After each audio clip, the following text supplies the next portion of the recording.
Respuestas integradas de los mecanismos homorreceptor ADH y de la sed en el control de la osmolaridad y la concentración de sodio en el líquido extracelular. En una persona sana, los mecanismos homorreceptor ADH y de la sed trabajan en paralelo para regular de forma precisa la osmolaridad y la concentración de sodio dentro del líquido extracelular. A pesar de enfrentarse a desafíos deshidratadores constantes o a la ingesta elevada de sal, estos sistemas de retroalimentación son capaces de mantener la osmolaridad plasmática constante. Además, hay que tener en cuenta que un aumento en la ingestión de sodio de hasta 6 veces con respecto a lo normal va a generar un pequeño efecto sobre la concentración plasmática de sodio, mientras que los mecanismos de ADH y de la sed funcionen normalmente. Pero cuando el mecanismo de la ADH o de la sed fallan, el otro puede sin problema alguno controlar la osmolaridad y la concentración de sodio en el líquido extracelular, siempre que se ingiera suficiente líquido, por ejemplo agua, para equilibrar el volumen obligatorio de orina y de las pérdidas de agua que se generan diariamente. Por otro lado, si fallan los dos mecanismos, la osmolaridad y la concentración de sodio se controlan muy mal. Función de la angiotensina 2 y de la aldosterona en el control de la osmolaridad y la concentración de sodio en el líquido extracelular. Es importante saber que tanto la angiotensina 2 como la aldosterona participan en la regulación de la reabsorción de sodio en los túbulos renales y también van a aumentar la cantidad de sodio en el líquido extracelular.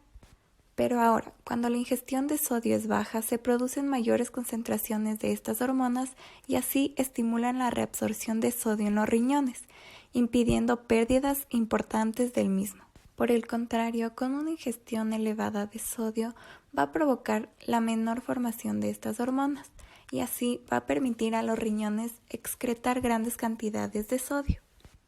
Aquí, al observar la imagen, se muestra el efecto sobre la concentración plasmática de sodio del cambio de la ingestión de sodio de más de 6 veces. Aquello principalmente se da en dos condiciones. La primera es en condiciones normal, que está de rojo, y la segunda es el de bloquear el sistema de retroalimentación de la aldosterona, extirpando las glándulas suprarrenales, que están de color azul.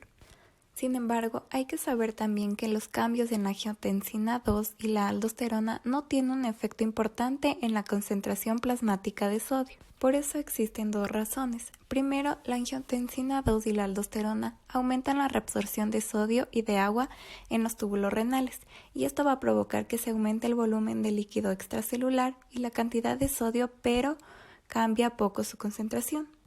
Segundo, que mientras el mecanismo de la ADH-sed sea funcional, cualquier tendencia hacia el aumento de la concentración plasmática de sodio se compensa con un aumento de la ingestión de agua o la secreción de ADH, lo que tiende a diluir el líquido extracelular. Por ejemplo, en pacientes con hiperaldosteronismo primario presentan concentraciones extremadamente elevadas de aldosterona. Por ende, la concentración plasmática de sodio puede ser y puede aumentar alrededor de 3 a 5 miliequivalentes por litro por encima de lo normal. Pero por otro lado, en pacientes con una enfermedad, por ejemplo la de Addison, que tienen una secreción muy reducida o nula de aldosterona, existe una pérdida de sodio en los riñones y así puede que esto dé lugar a reducciones en la concentración plasmática de sodio. Es importante saber que las grandes pérdidas de sodio son causadas por una pérdida acentuada de volumen o por una reducción en la presión arterial. Mecanismo de apetito por la sal para el control de la concentración de sodio y el volumen de líquido extracelular. La mayoría de las personas consume más sodio del necesario para la homeostasis. Por ejemplo, la ingestión media de sodio de personas que solo consumen alimentos procesados suelen ser de 100 a 200 miliequivalentes por día. Además, es importante saber que los seres humanos pueden vivir y funcionar normalmente con una ingestión de solo 10 a 20 miliequivalentes al día. Sin embargo, hay que tener en cuenta que la ingesta elevada de sal causa hipertensión. El apetito por la sal también tiene un componente regulador en el que hay un compartimiento dirigido a obtener sal cuando el organismo carece de sodio. Además, existe deficiencia extrema de sodio, por ejemplo, en la enfermedad de Addison. Los principales estímulos que aumentan el apetito por la sal son los asociados con el sodio y las asociadas a la insuficiencia circulatoria. Por ejemplo, tenemos dos: la reducción del volumen sanguíneo o la disminución de la presión arterial.